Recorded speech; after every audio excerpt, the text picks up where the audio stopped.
Hey, this is Mark Moore, aka Tuxedo Mark, at various places on the internet. It's 1:51 p.m. according to the computer clock on Wednesday, April 12th, 2017, and this is my review of Logan. I know it's quite a bit late, but I figured I'd try to get caught up on my movie reviews. So, I enjoyed it. It was a good movie. It deserved to be rated R, definitely. I don't know how many F-bombs were thrown throughout this movie. It's kind of odd to hear Patrick Stewart cursing, even though I've seen like TNG outtakes, so I know he curses, but it was kind of surreal. So it takes place in 2029. There have been no New Mutants since 2000 something. It might cause continuity problems with, like, you know, around X3 or whatever, or X-Men The Last Stand, I don't know, but around that time period, I mean, supposedly because of changes in some food additives or something, it suppressed the mutant gene or something stupid like that. No new mutants in a long time. So this takes place 6 years after the ending scene of Days of Future Past. Turns out shortly after that scene, Xavier had some kind of mental thing and killed like 6 or 7 people at the school. It's never mentioned exactly who. In fact, one time when it was about to be mentioned on the radio, Logan shut it off. So, Logan has basically kidnapped Xavier, I guess. Is holding him in some place in the desert, you know, giving him medication every so often, which he kind of obtains illegally.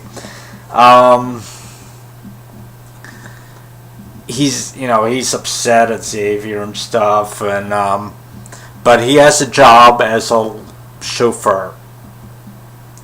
Yeah, a chauffeur. Hang on, jeez.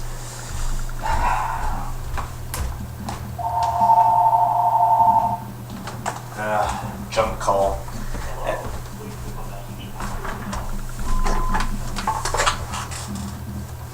Anyway, so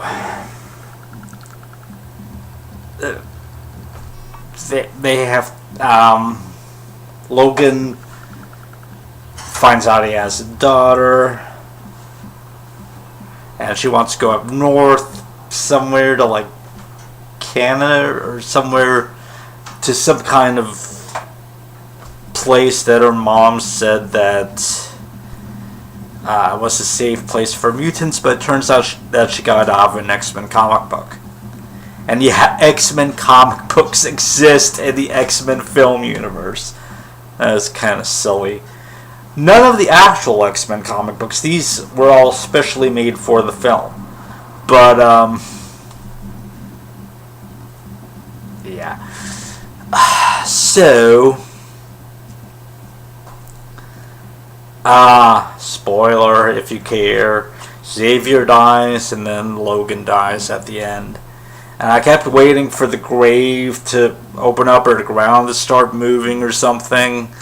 But no, they cut to the title and roll credits. So, and then there was no post-credits scene, no mid-credits scene, no nothing.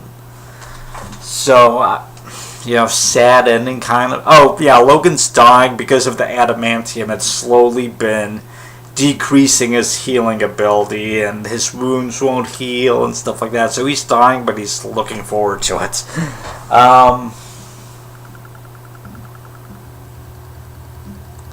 Yeah, so the kids bury Logan, and then I guess they go off to try to find whatever place that they hope that they could be safe in. I mean, there's still mutants around in the world, but they're more and more rare, and no new mutants are being created. So I hope Jean Grey didn't die. That would suck.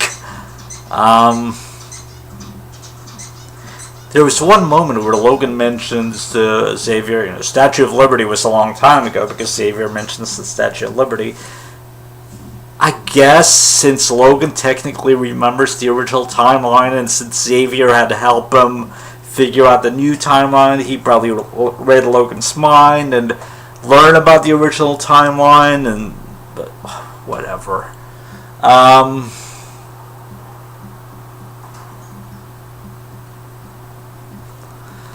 What else? They play a Johnny Cash song at the end. It wasn't Hurt. It was When the Man Comes Around.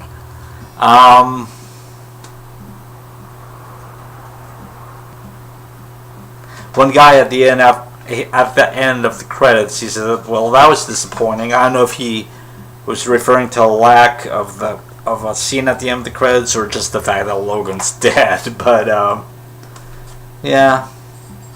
So that's supposedly Hugh Jackman's last turn as Wolverine.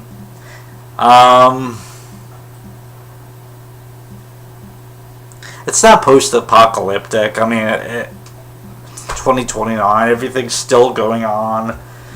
It's 12 years from now. So,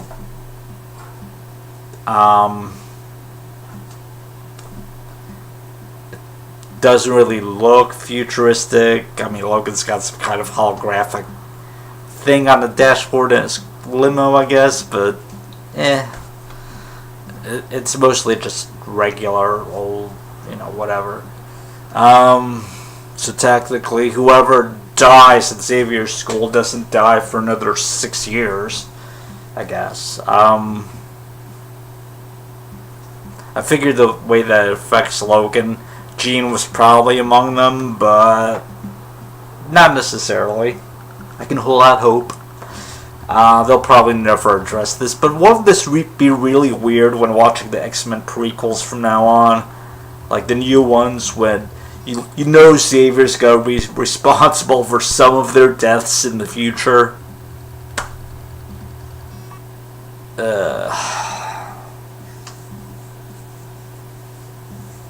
Well, whatever. Wasn't really a long movie. It was I forget the length, but it was just fine. And not much else to say. There's humor in it, but it's also pretty dark at points. It's kind of a balance.